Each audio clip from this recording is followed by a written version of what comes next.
سید الانبیاء والمرسلین وعلی آلہ واصحابہ واہل بیتہ وذریاتہ اجمعین والعاقبۃ للمتقین قال اللہ تبارک وتعالی فی کلامہ المجید والفرقان الحمید بسم اللہ الرحمن الرحیم ان الذین آمنوا وعملوا الصالحات سيجعل لهم الرحمن ودا صدق الله العظيم وصدق رسوله النبي الكريم مولاي صل وسلم دائما ابدا على حبيبك خير الخلق كلهم.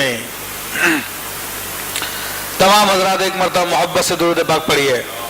اللهم صل على سيدنا مولانا محمد وعلى آل سيدنا محمد صلاة وسلاما عليك يا سيدي يا رسول الله وعلى آلك واصحابك يا نور اللہ.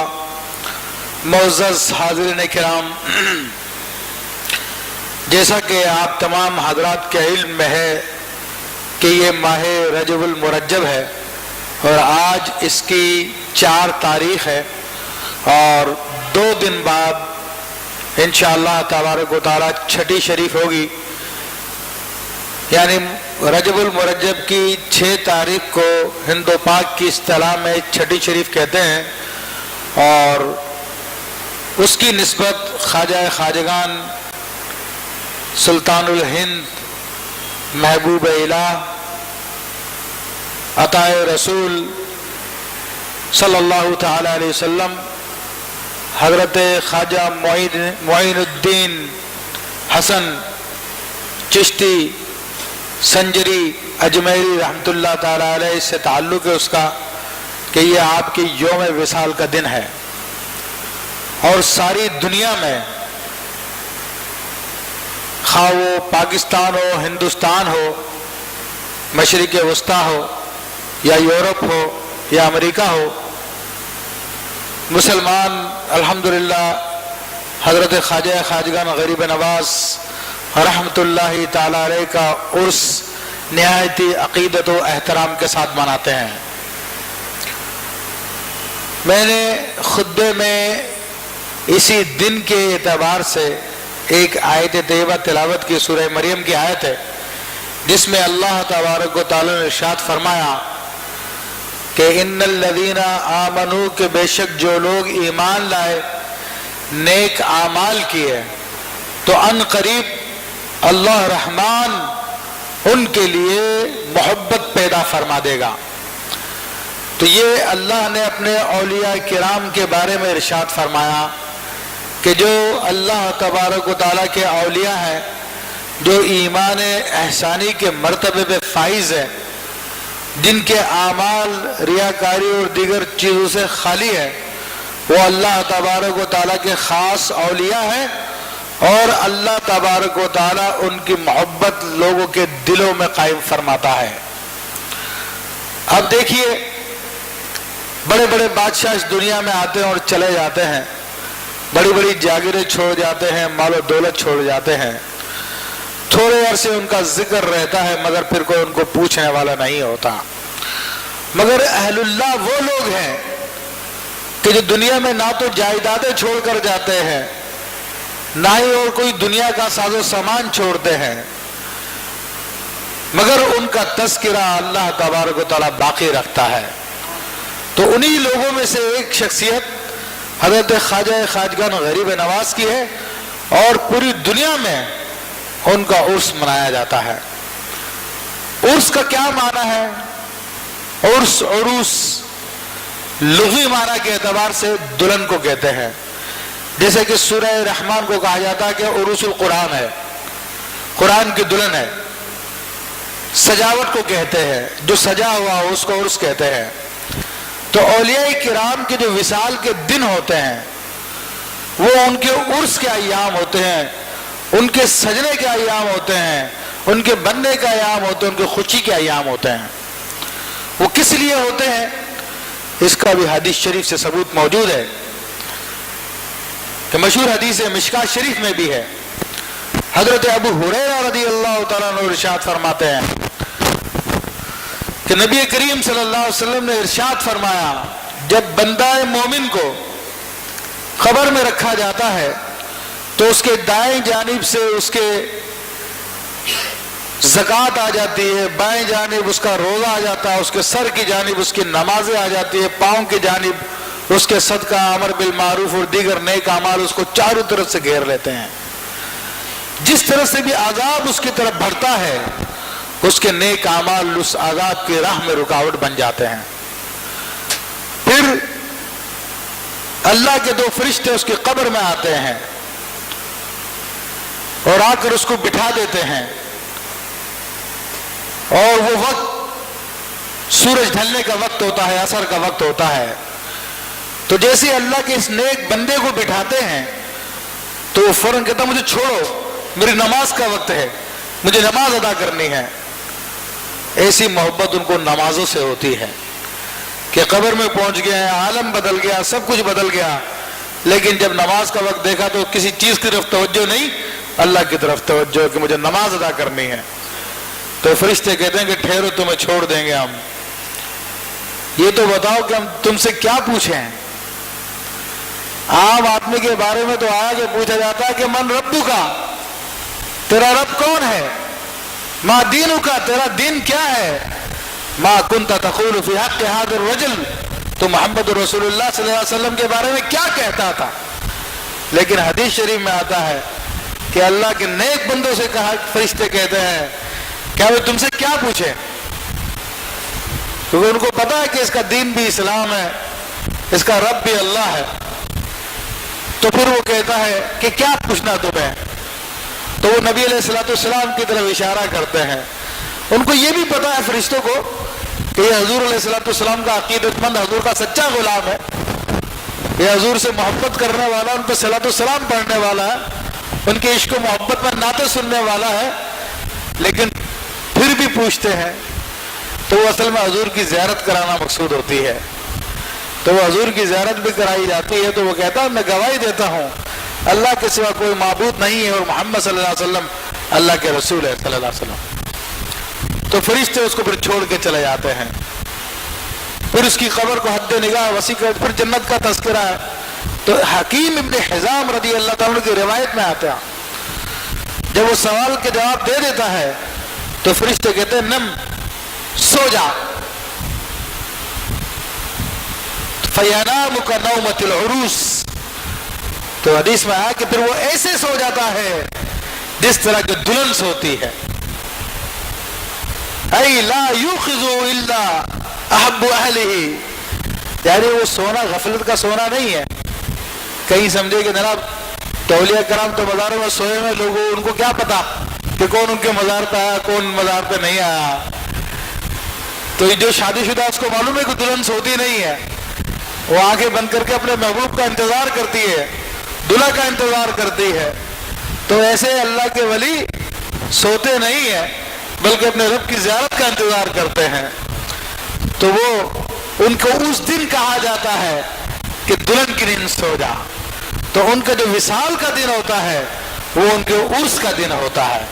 اس لیے پوری دنیا میں مسلمان عقیدت و احترام کے ساتھ اولیاء کرام کے آراس مناتے ہیں۔ اسی طرح خواجہ خواجگان غریب نواز رحمۃ اللہ تعالیٰ علیہ کا عرس منایا جاتا ہے۔ خواجہ غریب نواز رحمۃ اللہ تعالیٰ علیہ کا تذکرہ مقصود ہے۔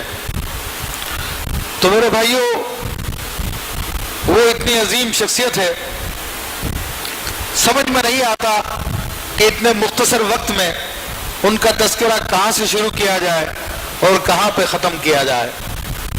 بہرحال حصول برکت کے لیے چند باتیں میں ذکر کر دیتا ہوں کہ آپ رحمت اللہ تعالی علیہ مادر ذات اولیاء کرام میں سے ہیں، ان اولیاء کرام میں سے جو ماں کے پیٹ سے ہی ولی پیدا ہوتے ہیں۔ سیدنا علی کرم اللہ وجہ الکریم کی اولاد میں سے ہیں، سادات کرام میں سے ہیں، اور آپ رحمت اللہ تعالی علیہ یہ جو سمرقند بخارا کا علاقہ ہے، تو یہاں پر سجستان ایک علاقہ تھا، سنجر بھی جسے کہا جاتا ہے، یہاں پر آپ کی ولادت ہوئی، اور بچپن ہی سے آپ پر سعادت مندی کے آثار نمایاں تھے۔ عام بچوں کی طرح آپ کا بچپن نہیں تھا، یہاں تک سیرت نگاروں نے لکھا معین الارواح میں اس کو حوالے سے لکھا کہ غریب نواز رحمۃ اللہ علیہ بچپن ہی سے غریب نواز تھے. کوئی ان کی والدہ سے عورت ملنے کے لیے آتی اور اس کا بچہ رونے لگتا تھا تو آپ 3-4 سال کی عمر کے تھے، اس وقت اپنی والدہ کو اشارے سے کہتے تھے کہ میرے حصے کا جو دودھ آپ نے رکھا ہوا اس بچے کو پلا دو.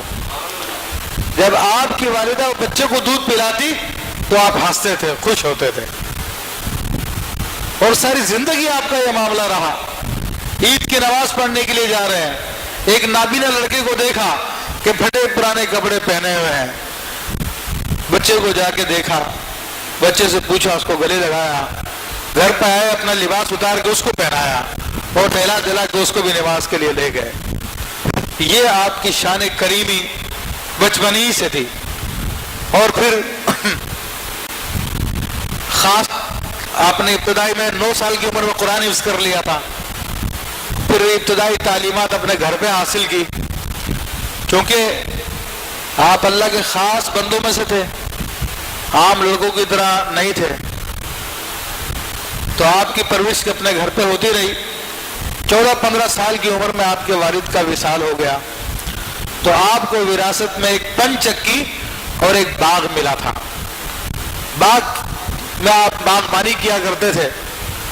ایک مرتبہ اللہ کے ایک ولی ابراہیم قندوزی جو ایک مجذوب بزرگ تھے، وہ آپ کے باغ میں تشریف لے آئے. اصل میں ہوتا کیا ہے کہ انسان اپنی ڈگر پہ چلتا ہے مگر پہنچتا وہاں پہ جہاں پہ اس کو اللہ پہنچاتا ہے. تو زندگی میں ٹرننگ پوائنٹ آتے ہیں. تو حضرت خواجہ غریب نواز رحمۃ اللہ علیہ کا یہ ٹرننگ پوائنٹ ہے جہاں سے آپ کی زندگی کا رخ اس طرف کر دیا گیا جس کے لیے آپ کو پیدا کیا گیا تھا. تو ابراہیم قندوزی جب آئے تو آپ اللہ کے نیک بندوں سے بڑی محبت کرتے تھے، لوگوں کو کھلا کر پلا کر آپ خوش ہوا کرتے تھے. تو ان کو احترام سے بٹھا کر ان کو انگور کے خوشے کھلائے. اس پر وہ مجذوب بزرگ بڑے خوش ہوئے اور انہوں نے کہا کہ بچے ہم بھی تجھے کھلاتے ہیں. اپنے بغل سے کھلی کا ایک ٹکڑا جو جانور کھاتے ہیں، بھینسیں کھاتی ہیں، کھل وہ نکالا، اپنے دانتوں سے کاٹا اور دے کر آپ کو دیا، بیٹا کھا لو. آپ نے کھایا تو آپ کے دل کی دنیا بدل گئی. اور پھر آپ نے اپنا باغ، اپنا پنچکی اونے پونے داموں بیچا اور اپنا سارا مال اللہ کی راہ میں فقیروں میں خیرات کر دیا اور خود حصول علم کے لیے نکل پڑے. چند سالوں کے اندر آپ نے علوم ظاہری کی تکمیل کر لی. زبردست عالم ہو گئے اپنے زمانے کے، اور بڑے بڑے علماء سے آپ نے علم دین حاصل کیا، کیونکہ اس زمانے میں سمرقند بخارا اسلامی علوم کے مراکز تھے. اس کے بعد پھر آپ رحمۃ اللہ تعالی علیہ نے حضرت عثمان ہرونی رحمۃ اللہ علیہ سے بیعت کی. عثمان ہرونی اپنے زمانے کے بڑے عظیم بزرگوں میں سے ہیں، بڑے با کرامت بزرگوں میں سے ہیں. الحمدللہ ان کی کرامات پہ پوری کی پوری کتابیں ہیں، ان کی تفسیر موجود ہے. حضرت خواجگان غریب نواز رحمۃ اللہ تعالی علیہ کو بیعت کرنے سے پہلے یا بیعت کرتے ہی آپ کو اپنی 2 انگلیوں کے درمیان میں فرمایا کہ اوپر دیکھو تو 18,000 عالمین کی سیر کرا دی تھی، اور فرمایا کہ نیچے دیکھو تو تحت الثری تک دکھا دیا تھا آپ کو. تو یہ وہ اتنے عظیم بزرگ تھے. تو غریب نواز رحمۃ اللہ تعالی علیہ اپنے پیر و مرشد کی خدمت کرتے رہے. پھر آپ کے پیر و مرشد آپ کو بیت اللہ شریف لے گئے حج کے لیے، اور وہاں پر جا کر اللہ تعالیٰ کی بارگاہ میں عرض کی، اے اللہ تو اپنے اس بندے کو قبول فرما لے. تو غیب سے ندا آئی کہ ہم نے قبول کیا. پھر نبی علیہ الصلوۃ والسلام کی بارگاہ میں لے کر حاضر ہوئے. سرکار دو عالم صلی اللہ علیہ وسلم کی بارگاہ میں فرمایا، پیر صاحب نے کہ بیٹا سلام پیش کرو. انہوں نے سلام کیا، السلام علیکم یا ایھا النبی، جو بھی الفاظ تھے. تو سرکار دو عالم صلی اللہ تعالی علیہ وسلم کی بارگاہ سے آواز آئی، وعلیکم السلام یا سلطان الہند، اے ہند کے بادشاہ تجھے سلام دو. اور پھر آپ کی ذمہ داری ہندوستان لگائی گئی کہ جاؤ جا کے ہندوستان کو سنوارو. وہاں پر اسلام کے نور کو عام کرو، اسلام کی تعلیمات کو عام کرو۔ غریب نواز رحمۃ اللہ تعالیٰ علیہ 50-55 سال کی عمر تک اپنے شیخ کی خدمت میں رہے۔ پھر آپ کے شیخ نے آپ کو ہندوستان روانہ کیا۔ یہاں پر پھر آپ ہندوستان جب وارد ہوئے تو سب سے پہلے حضرت داتا گنج بخش رحمۃ اللہ علیہ کی بارگاہ میں حاضر ہوئے، کیونکہ ہندوستان کی ساری سلطنت، سارا چارج حضرت داتا گنج بخش رحمۃ اللہ علیہ کے پاس تھا۔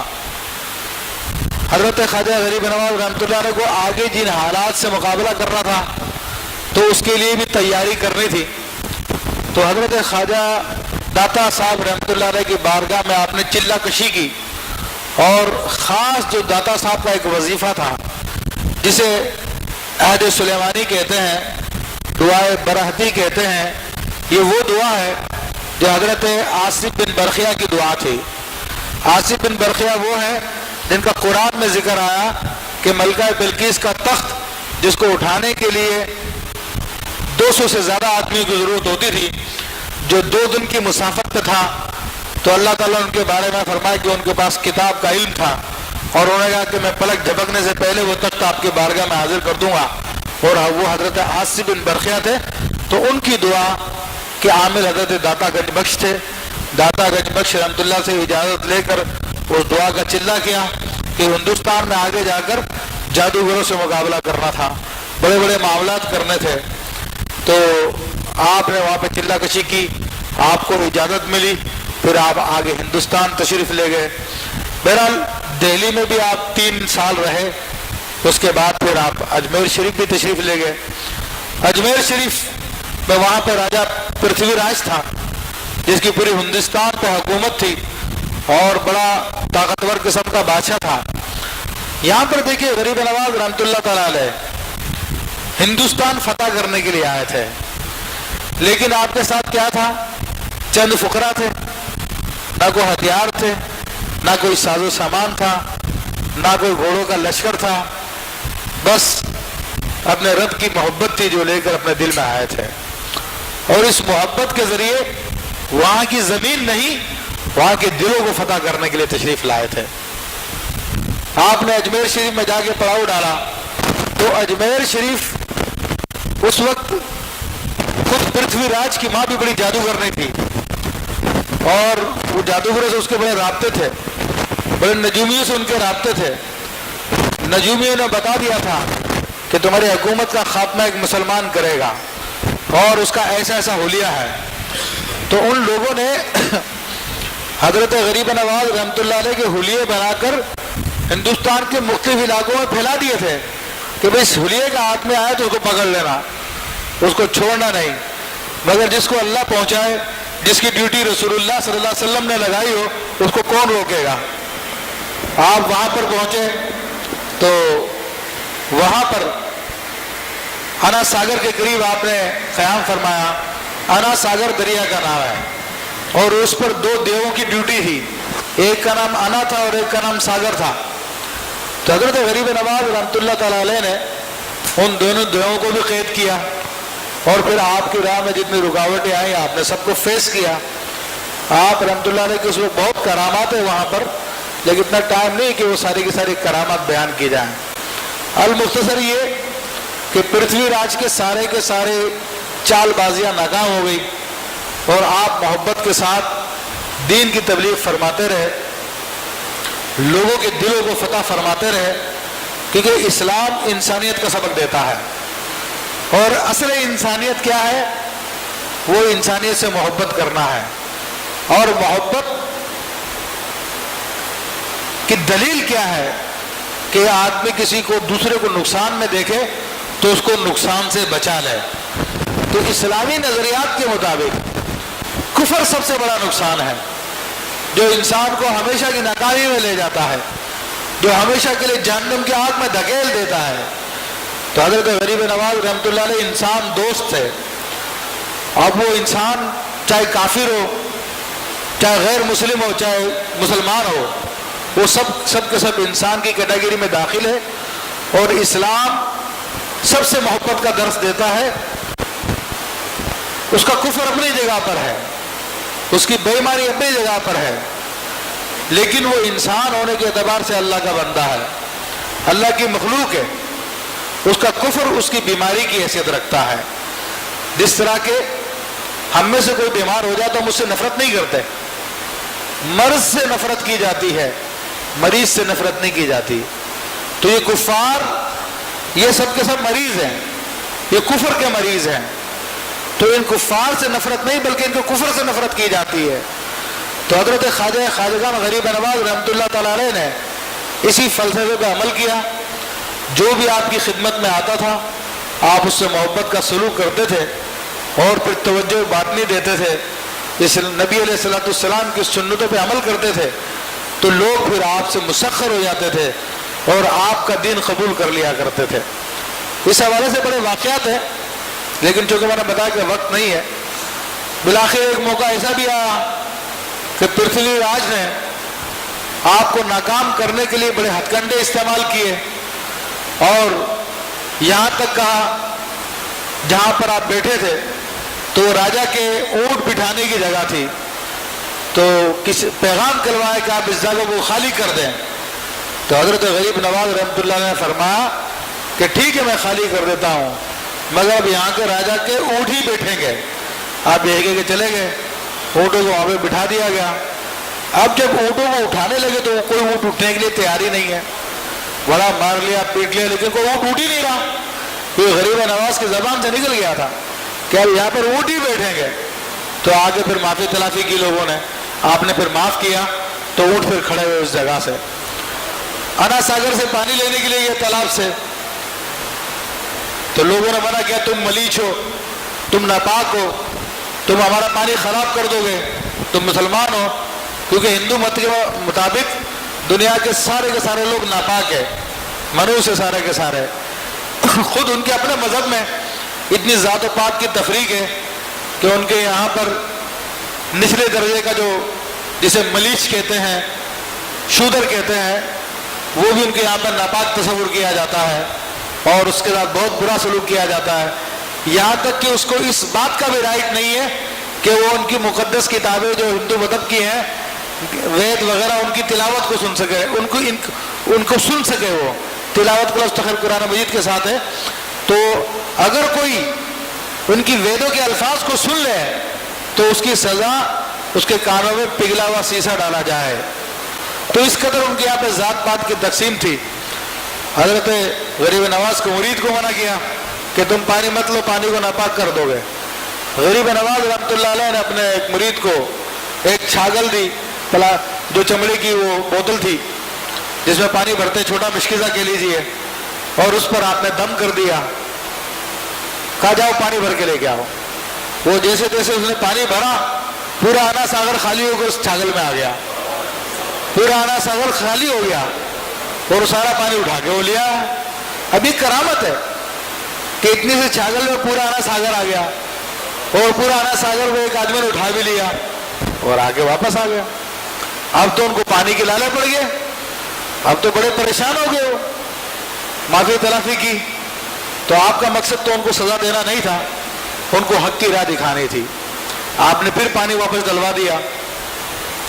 پھر پرتھوی راج نے آخری ہتھ کنڈا استعمال کیا، اس نے کہا کہ یہ بہت بڑا جادوگر ہے معاذ اللہ، جو ایسے ایسے کام کر کے دکھا دیتا ہے، تو ہمارے پاس کون سے کم جادوگر ہے، ہم بھی اپنے جادوگروں کو لے آتے ہیں مقابلے پر۔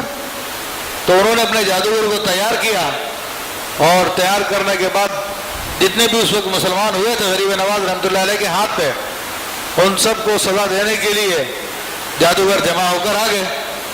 حضرت غریب نواز رحمۃ اللہ علیہ نے ان کو دیکھا تو لوگ گھبرا گئے کہ ہاں یہ جادوگر پتہ نہیں اب کیا کریں گے۔ تو آپ رحمۃ اللہ علیہ نے لوگوں کے گرد دائرہ کھینچ دیا اور کہا کہ دائرے سے باہر مت نکلنا۔ اس کے بعد جادوگروں نے رسیاں لی اور پڑھ کے دم کر کے چھوڑا تو وہ سانپ بن گئی اور سانپ بن کے جو ہے لوگوں کی طرف آنا شروع ہوئی، لیکن وہ دائرے کے قریب آ کے سب کے سب ختم ہو گئے۔ یہاں تک کہ انہوں نے مختلف کرتب دکھائے لیکن غریب نواز رحمۃ اللہ علیہ کے سامنے سارے کرتب بیکار گئے۔ پھر ان کا سردار اجے پال جوگی وہ آیا اور اس نے آ کے اپنی وہ ہرن کی کھال تھی، اس کو پھینکا، وہ ہوا محلہ کو جمپ لگا کے وہ اس پہ بیٹھ گیا، اور وہ پھر کھال اس کو لے کے ہوا میں اڑنے لگی اڑن قالین کی طرح، اس پہ لوگ بڑے گھبرا گئے، اب یہ نہ جانے اوپر جا کے کیا آفت نازل کرے گا۔ لیکن بہرحال غریب نواز رحمۃ اللہ علیہ نے اپنی کھڑاؤں کو حکم دیا، جاؤ اس کو لے کر آؤ۔ تو آپ کی جوتیاں جو لکڑی کی تھی وہ گئی اڑتی اوپر، اس کے جا کے سر پہ تڑ تڑ پڑنے لگی، تو وہ مجبور ہو کے نیچے آ گیا اور آ کر آپ سے معافی مانگنے لگا۔ وہ خود اجے پال جوگی پھر مسلمان ہو گیا، یہ جادوگروں کا سارا معاملہ بھی اس کا ناکام ہو گیا۔ تو بہرحال وہ جب اپنی شرارتوں سے باز نہیں آیا تو پھر آپ نے فرمایا کہ ہم نے تجھے وہ مسلمانوں کا ایک بادشاہ، اس کا نام میرے ذہن میں نہیں آ رہا اس وقت، غوری کے حوالے کیا، یا تو ہم نے تجھے غوری کے حوالے کیا۔ بہرحال غوری نے حملہ کیا تو اس کو گرفتار کر لیا اور اس کی سلطنت ختم ہو گئی۔ اس طرح سے الحمدللہ پھر اسلام کا پیغام بڑی تیزی کے ساتھ پھیلا، اور حضرت غریب نواز رحمۃ اللہ تعالیٰ علیہ نے نہ صرف عام لوگوں کی تربیت کی بلکہ عام لوگوں میں سے چن کر آپ نے خاص لوگ بھی پیدا کیے۔ آپ کے ویسے تو بہت خلفاء ہیں، لیکن ان میں خاص طور پر حضرت قطب الدین بختار کاکی رحمۃ اللہ تعالیٰ علیہ بڑی عظیم شخصیت ہیں۔ خود آپ کے بیٹے بھی آپ کے خلفاء ہوئے اور بھی بہت لوگ آپ کے خلفاء ہوئے، لیکن سجادہ نشینی آپ نے حضرت قطب الدین بختار کاکی رحمۃ اللہ تعالیٰ کو عطا فرمائی۔ قطب الدین بختار کاکی رحمۃ اللہ علیہ یہ بھی بڑے عظیم بزرگ گزرے ہیں، اور پھر ان کے مریدین میں حضرت فرید الدین مسعود گنج شکر رحمۃ اللہ تعالیٰ علیہ ہیں۔ گنج شکر رحمۃ اللہ تعالیٰ علیہ نے بڑی ریاضتیں کی، بڑی عبادتیں کی۔ ایک مرتبہ غریب نواز رحمۃ اللہ علیہ ان سے ملنے کے لیے آئے تو انہوں نے اپنے مریدین کو جمع کیا، تو کہا کہ حضور ان مریدین کو نوازی ہے۔ تو غریب نواز رحمۃ اللہ نے سب کے لیے فیض و برکات دیے سب کو۔ پھر پوچھا کہ اور کوئی باقی تو نہیں رہ گیا؟ کہا کہ حضور وہ ایک فرید الدین ہے، وہ رہ گیا ہے۔ تو حضرت غریب نواز تشریف لے گئے، جا کے دیکھا تو وہ عبادت و ریاضت میں اس قدر لگے ہوئے تھے، بھوک میں رہ کے اتنے کمزور ہو گئے تھے کہ استقبال کے لیے بھی کھڑے نہ ہو سکے۔ تو آپ نے فرمایا کہ قطب الدین کب تک اس کو پگھلاتے رہو گے ریاضتوں میں، چلو اس کو نواز دو۔ کہا حضور آپ تھامے اس کو۔ حضرت غریب نواز نے ایک ہاتھ تھاما، دوسرا ہاتھ قطب الدین بختار کاکی نے تھاما۔ غریب نواز نے عرض کیا اللہ تو اس میرے مرید کو قبول کر لے۔ حق کی طرف سے آواز آئی، ہم نے قبول کیا۔ پھر حضرت بابا فرید الدین مسعود گنج شکر رحمۃ اللہ علیہ کے ان کے بارے میں آتا کہ ان کے 36,000 خلفاء تھے، جن میں کچھ انسانوں میں سے تھے، جنات میں سے تھے، پانیوں میں، ہواؤں میں، اور ان میں جو انسانوں میں جو خلفاء ہوئے ان میں دو بہت مشہور ہیں، حضرت خواجہ نظام الدین اولیاء رحمۃ اللہ تعالیٰ علیہ اور حضرت بابا صابر کلیری مخدوم صابر علی احمد صابر کلیری رحمۃ اللہ تعالیٰ علیہ بہت مشہور ہوئے۔ پھر یہ سلسلہ آگے چلتا ہے، الحمدللہ آج تک چلا آ رہا ہے سلسلہ۔ تو بزرگان دین کے فیض کا سلسلہ جاری و ساری ہے، اور پورے ہندوستان والوں کی گردنوں پر حضرت خواجہ خواجگان غریب نواز رحمۃ اللہ علیہ کا احسان جاری و ساری ہے۔ اور ان کا یہ احسان صرف اس زمانے تک نہیں تھا بلکہ آج بھی ان کی فیوز و برکات جاری ہے۔ مختلف مذاہب کے لوگ آپ کی کرامتیں بیان کرتے ہیں، اور آج بھی جس کو آپ کی بارگاہ سے فیض لینا ہوتا ہے آپ کی بارگاہ میں حاضر ہوتا ہے۔ لوگ بے پناہ عقیدت رکھتے ہیں، بہت واقعات ہیں کتابوں میں، غیر مسلموں کے واقعات ہیں، انگریزوں کے واقعات ہیں آپ سے عقیدت کے، لیکن حال ہی کے دو واقعات بتا کے میں عرض کرتا ہوں، بات کو ختم کرتا ہوں۔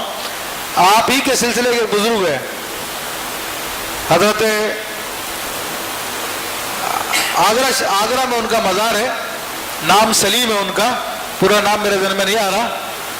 ان بزرگ کی خاص بات یہ چشتی سلسلے کے بزرگ ہیں، تو وہ ان کے مزار پہ اگر کوئی بے اولاد آدمی جاتا ہے تو اس کو اولاد ہو جاتی ہے۔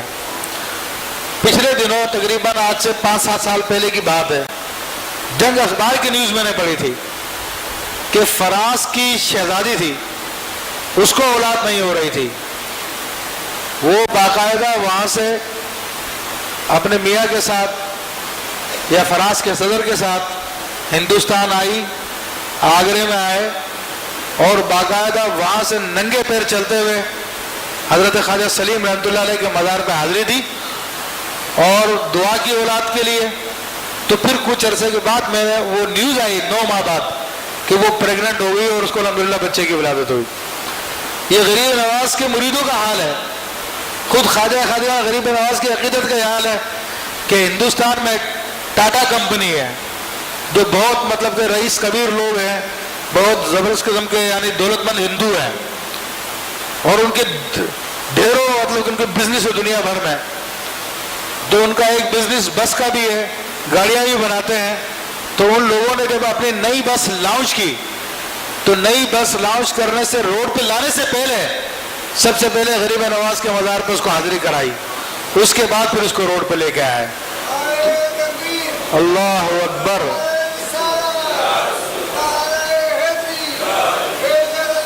جاری رہے گا۔ تو جو اللہ کے نیک بندوں سے عقیدت رکھتا ہے تو اللہ کے نیک بندے اس کو مایوس نہیں کرتے، اللہ تبارک تعالیٰ ان پہ فضل فرماتا ہے، اور آج بھی جو عقیدت رکھتا ہے انشاءاللہ ان کا فیض پائے گا، اور جو فیض کا منکر ہے تو حقیقتاً نعمت کا منکر ہے۔ ورنہ ہندوستان میں اتنے لوگ مسلمان ہو گئے تو آپ کی سیرت نگاروں نے لکھا کہ آپ کی تبلیغ کے تحت 90 لاکھ لوگ مسلمان ہوئے تھے، اور آپ نے اسی طرح کام کیا جس طرح کہ اللہ کے انبیاء کرام نے کام کیا، لیکن یہ کہ نبی علیہ الصلوۃ والسلام کے بعد نبوت ختم ہو گئی، اور پھر انبیاء کا جو ورثہ ہے وہ حقیقتاً یہ اولیاء کرام ہے جو انبیاء کے وارثین ہیں۔ اللہ تبارک و تعالیٰ ہمیں ان کے فیض و برکات عطا فرمائے اور ان کی سیرت مبارک میں چلنے کی توفیق عطا فرمائے، آمین بجاہ النبی آمین۔